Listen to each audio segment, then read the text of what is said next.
ready? Let's go.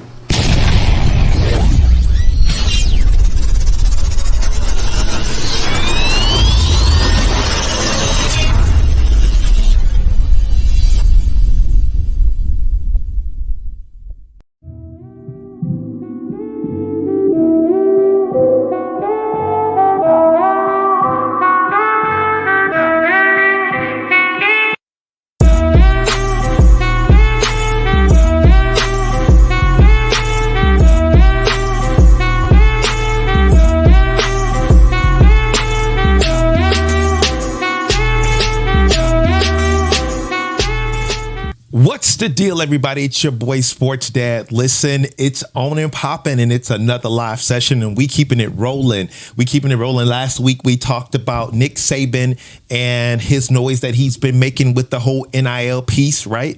And we're going to keep that going because we're not done with the NIL. We're going to talk a little bit more about it.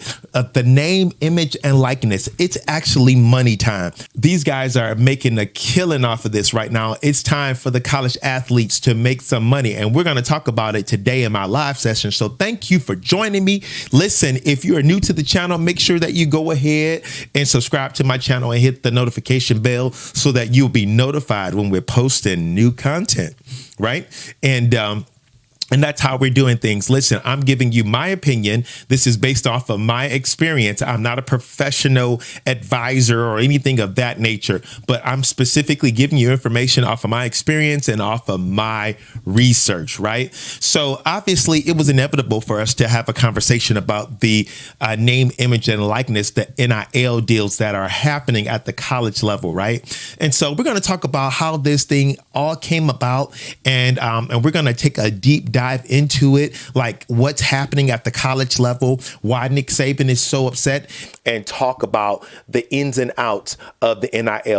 A lot of this information that I'm going to be bringing to you, it's already out there, but I'm going to put it at your fingertips and I'm going to put it all together for you, starting with this. So we've been hearing a lot about the NIL, right? And the name, image, and likeness and the attention that it's been drawing. But it all started when the board of directors for all levels met, right? Division 1, 2, and 3. Let's take a look at this letter that was actually put together, or this information that was actually distributed by the NCAA. And I think it's important for us to start with this and break this down. So obviously this information was distributed on June the 30th of 2021. The NCAA college athletes will have an opportunity to benefit from their name, image, and likeness beginning Thursday. Governance bodies in all three divisions today adopted a uniform interim policy suspending NCAA name, image, and likeness rules for all incoming and current student athletes in all sports. So there was a rule that was set in place that they could not make they could not benefit from their name, image, and likeness, but that rule has been suspended because this is an important day for the college athletes, since they all are now able to take advantage of the name, image, and likeness opportunities. NCAA President Mark Emmert said, "With the variety of state laws adopted across the country, we will continue to work with Congress to develop a solution that will provide clarity on a national level. The current environment, both legal and legislative, prevent us from providing a more permanent solution and the level of detail student athletes deserve." So basically right then and there, they just said that what this translates to is that, hey, this is a temporary situation. We're just throwing this out there and we'll make adjustments as we go. Why? Because legislation won't allow us to really put a lot of thought into this and give it the detail that it really needs. So the first bullet point says individuals can engage in NIL activities that are consistent with the law of the state where the school is located. Colleges and universities may be a resource for state law questions, right? The second bullet point kind of go hand in hand. It says college athletes who attend a school in a state without an NIL law can engage in this type of activity without violating NCAA rules related to name, image, and likeness. What this statement is really entailing is that in every state, there may and may not be a state law in regards to the NIL, the name, image, and likeness. So if there is a state law, then you have to make sure that you are abiding by the state law and in that whatever state that you are. If there isn't a state law, then they really can't hold you to breaking any rules with the NCAA. So whatever contract that's being negotiated, it has to adhere to the state law. And that is the actual key. So if you notice that you're hearing words like legislation, Congress, state law, those are the same words that you normally hear in the presidency, right? In the political world. It is a political situation with the NCAA. They have a board of directors, they have Congress, legislation. It is set up like the White House politics, just like it is on Capitol Hill. Let's keep going. The third bullet point says individuals can use a professional service provider from NIL activities. In order to really take a deep dive into that, you have to know what a service provider is. So let's dive into that. Let's dig out what actually is a service provider. I'm going to throw this little piece right in front of you right here, just from the NCAA website, right? This is another resource that I grabbed, but it talks about third parties defined as boosters. As a starting point, it is important to understand how a representative of athletics interest is defined by the NCAA legislation. A booster is in part defined as an individual, independent agency, corporate, apparel, equipment manufacturer, or other organization who is known or should have been known by a member of the institution's executive or athletics administration to have participated in or to be a member of an agency or organization promoting the institution's intercollegiate athletics program, or to assist or to have assisted in providing benefits to enrolled student athletes or their family members. Okay, we've heard that word booster before, right? When the whole Fat Five, when Jalen Rose and things like that, he did the documentary and they talked about them receiving benefits and things of that nature. Basically, that's what that was. And so now the legislation, the NCAA, they're defining this whole thing with the whole booster piece, right? Which is the third party and which also leads to service providers, right? So now young recruits can use service providers to benefit off of their name, image, and likeness. And here's a perfect example of that. And I have the perfect example of that right now. Let's talk about Michigan State athletics program, right?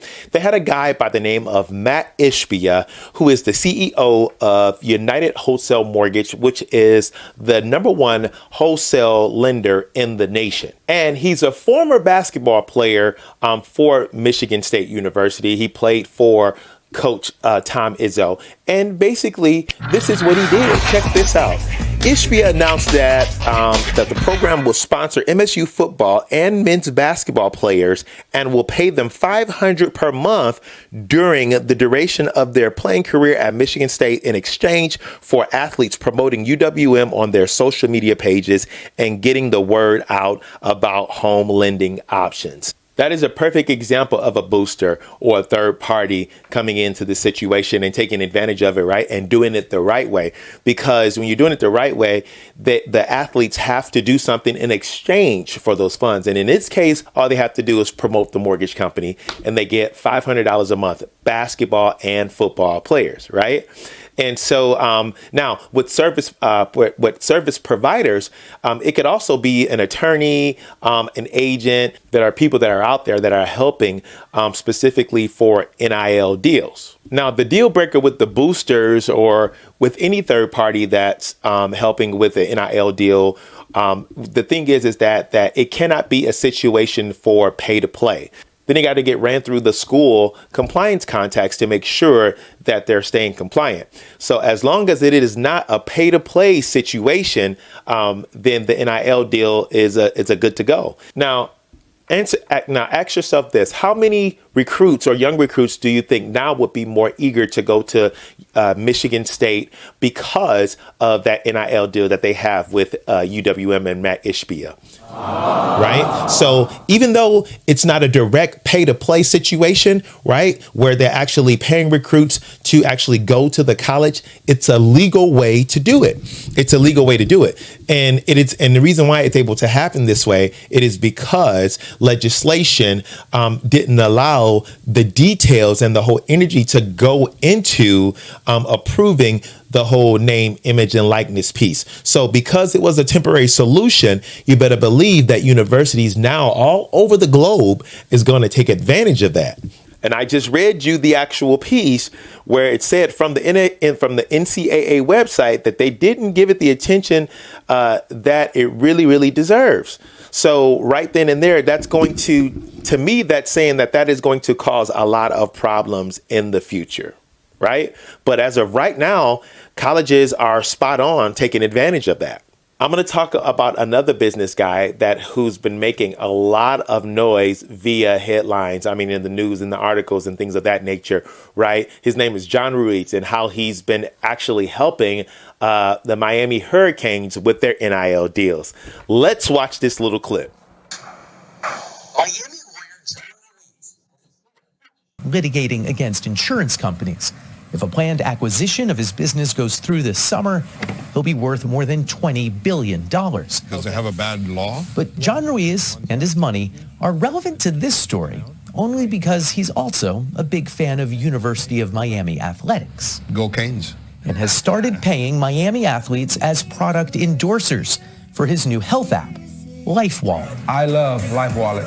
I love Life Wallet. What's the budget? So we set out $10 million for the calendar year 2022. For NIL deals? For NIL deals, yes. And how much of that have you been able to spend so far? We've put out almost $2 million already. The money is going to dozens of Miami athletes, from $6,000 a year for volleyball player Angela Grieve. I assume this isn't what you expected when you became a college athlete. No, definitely not. Up to $60,000 for star quarterback Tyler Van Dyke. Ruiz emphasizes it's not a handout. Athletes are required to make promotional videos and take training to improve their communication skills. But the fact the money might also attract new talent to Miami is lost on no one. When you invest $10 million, I assume you hope it'll have an impact on the field. There's no doubt. Do I want the University of Miami to win? Absolutely. The idea all of this is allowed now is a giant change for college sports. And it follows decades of the NCAA forbidding athletes from being paid, even when fans bought their jersey, even as college sports became a $14 billion industry. People were really sympathetic to the athlete, and the NCAA became the enemy. Sports business reporter Darren Ravel covered decades of promised but mostly stalled NCAA reform. Then last summer, reform was imposed on college sports when several state legislatures passed laws giving their athletes name, image, and likeness rights, just as the Supreme Court dealt another blow to NCAA control, ruling they'd violated antitrust law. The NCAA, once they lost that case, went, all right, you guys figure it out. College athletes can be in commercials now? Dr. Pepper, it's the one DJ deserves. In a flash, college athletes won new freedom. Life is a lot like a race. University of Central Florida track star Renaya Jones started doing commercials for a local bank.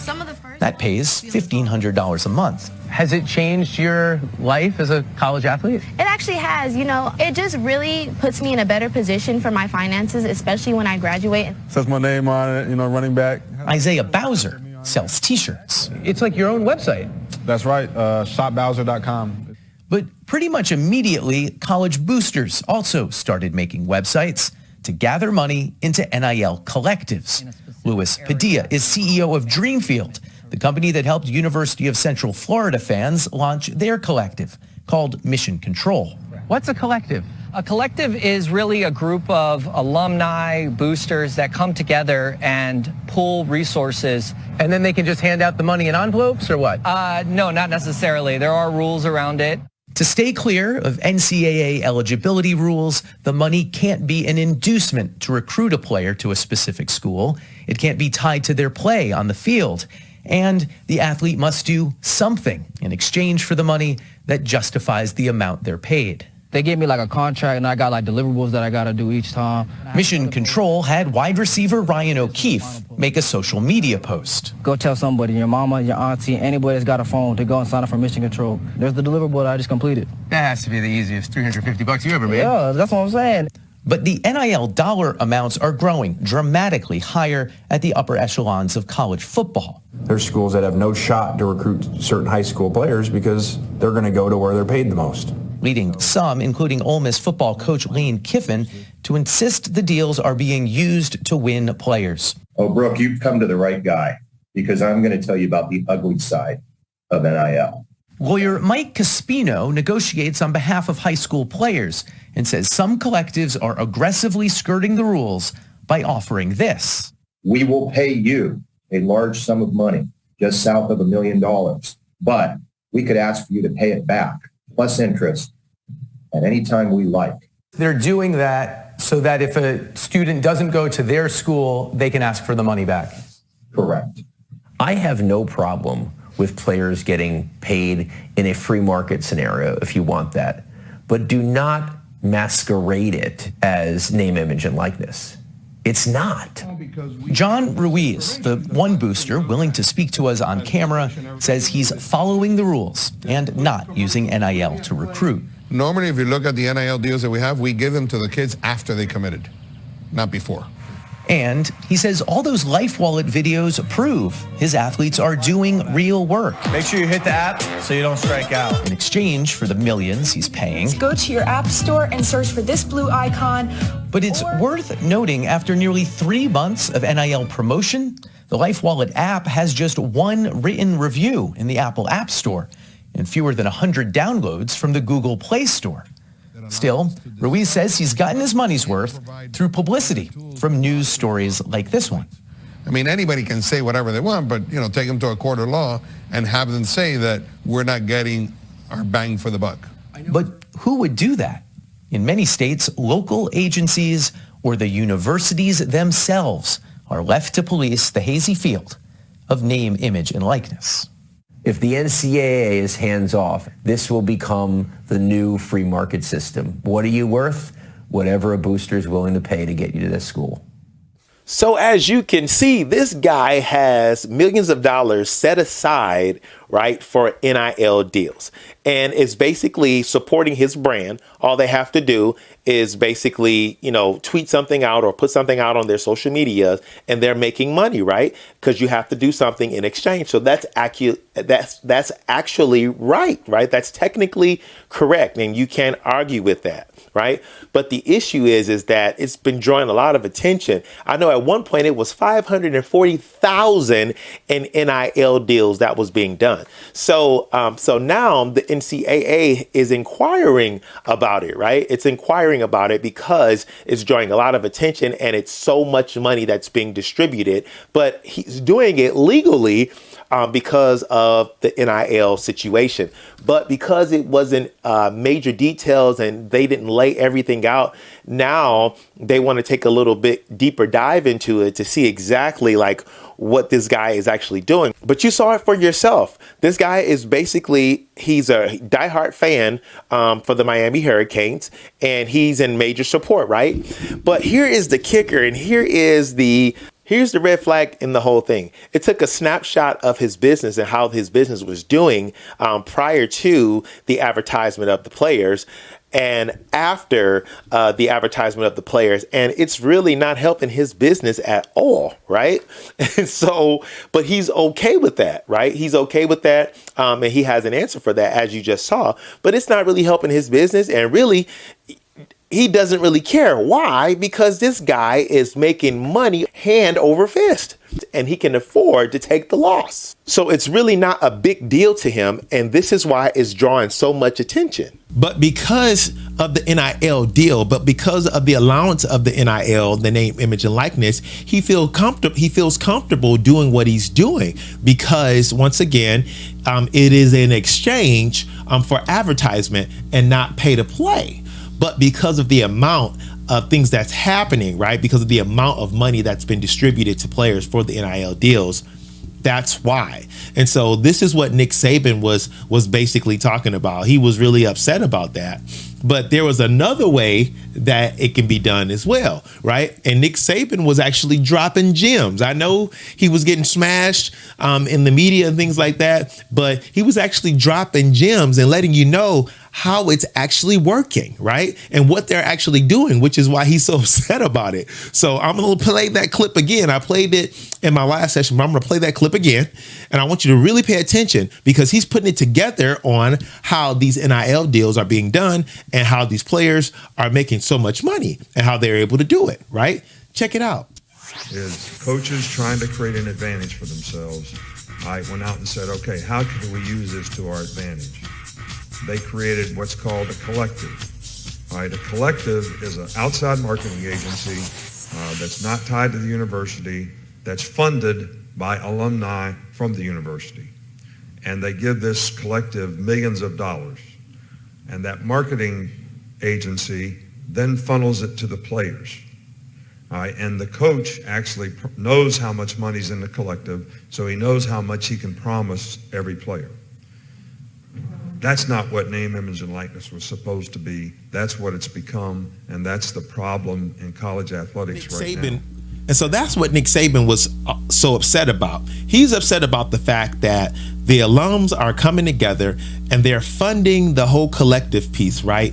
And they have all these funds to give to these players, right? And so, and it's tied to the actual university. And so, and with that being said, they're able to get the high caliber, the 5-star players and things like that, that were only Alabama, that initially only Alabama was privy to. Why? Because everybody wants to play for Alabama because it's Nick Saban. Well, that's changing now because now essentially because of the collective piece, now they can lure a player in with the temptation of actually getting paid. For us to give away millions of dollars in NIL deals, then college football, the quality of it is in jeopardy.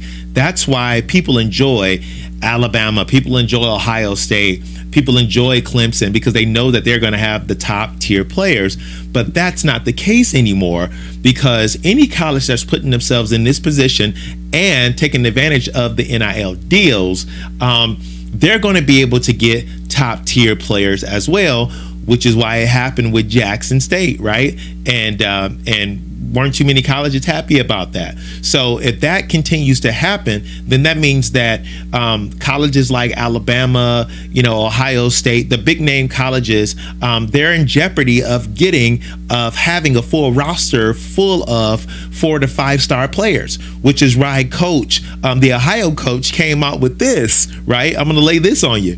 He said that it's going to take $13 million in NIL deal for him to maintain a full roster, right? This stuff is getting out of control, right? It's getting out of control. But basically, it is what it is. They lifted the suspension of the name, image, and likeness, and now this is what it has become. And so, so colleges want to take advantage of that. They're actually getting in the game. You have colleges starting 501c3s now and that are accepting donations, right? That are accepting donations for the whole NIL piece to support college athletes, right? 501c3, you can now accept donations for college athletes for the whole NIL piece. And that's pretty creative, right? That's actually pretty creative to do it legally, right? We have a 501c3 and allowing people to donate into the 501c3 for NIL deal to support college athletes, right? But as you can see, it's really, really getting out of hand. It's a free for all. And in my opinion, I think the NCAA has dug themselves in a deeper hole. But so what's going to happen now? They're going to have to respond to it, right? They're going to start doing a lot of investigations and they're going to find out that a lot of the schools were taking advantage of it or breaking the rules here and there, right? And they're probably going to get cited for it. And then they're going to come out with a whole new different rule for the name, image, and likeness. What I think should have happened was this. The NCAA, they did this whole name, image, and likeness thing so that they didn't have the responsibility of paying athletes. They're looking at it as, hey, we're giving them a scholarship. But once again, if they're a high caliber athlete, they're not taking advantage of the 4-year scholarship anyways. So they're probably playing the 3 years and then going into the NFL draft or what have you. So there you have it. So, but they have removed themselves from the situation like, hey, you guys can make money off of your name, image, and likeness, but we're not giving it to you, right? And so now, because they took the hands-off approach, it is the wild, wild west, right? It's the wild, wild west, and it's going crazy. They're making money like from all over the place, and everything that they wanted to do, they're actually putting it into action right now. All because the NCAA took the hands-off approach. But now they're getting a lot of complaints, especially from their main guys, i.e. Nick Saban. And then now they're going to have to do something, right? It's going to force their hand to the point where it's going to put guys like Nick Saban back into the driver's seat, because now you're messing up the quality of what's been laid down for college football. So I think what the NCAA should have done, because we all know how much money that they're making from March Madness and the bowl games. The information is out there. You should go Google it. Actually, I did a video on that. So if you check that out, I'm dropping the link for you right now. Take a look at that, and you can see the money that they're actually making during the bowl games and during March Madness. And that doesn't even take into consideration the regular season. So it is a multi-billion-dollar industry, right? And so what they could have done was just take a look at it, got the board together, and just say, okay, here's what we're going to do.